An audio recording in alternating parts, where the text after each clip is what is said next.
Hello guys, welcome back to Jaya பாட்டிஸ் kitchen.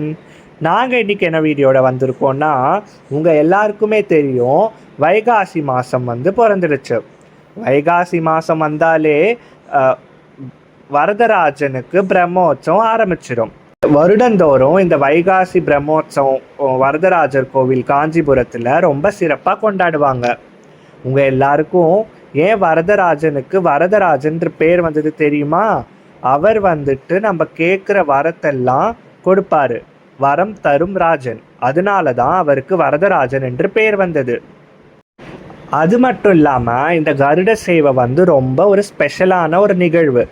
அன்னைக்கு தான் தொட்டாச்சாரிக்கு அவர் காட்சி கொடுக்குறாரு. தொட்டாச்சாரி யாருன்னா, அவர் ஷோலிங்கரில் இருக்கிற ஒரு பக்தர். அவருக்கு காஞ்சிபுர வரதராஜர்னா அவ்வளோ பிடிக்கும். அவர் வருடந்தோறும் இந்த கருட சேவை அன்னைக்கு அவரை சேவிச்சுட்டு போவார். ஒரு வாட்டி அவரால் வர முடியல. அப்போ அவர் என்ன பண்ணாருன்னா, தக்கான் குளத்துல இருந்து வரதராஜரை பிரார்த்திச்சு கேட்டுக்கிறாரு. என்னால் வர முடியலையே, உன்னை பார்க்கணும் அப்படின்னு சொல்லி வேண்டி கேட்குறாரு.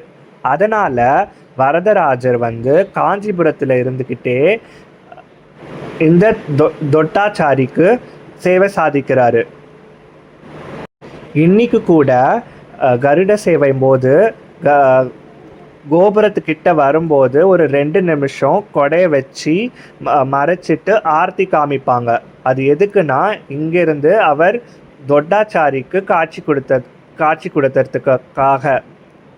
ஸோ நீங்களும் இந்த கருட சேவைக்கு சென்று வரதராஜரை சேவிச்சுட்டு அவர்கிட்டேருந்து உங்களுக்கு வேண்டிய வரங்களை கேட்கலாம். இந்த வீடியோ உங்களுக்கு பிடிச்சிருந்ததுன்னா மறக்காமல் லைக் பண்ணுங்கள், ஷேர் பண்ணுங்கள், எங்களோட சேனலுக்கு சப்ஸ்கிரைப் பண்ணுங்கள்.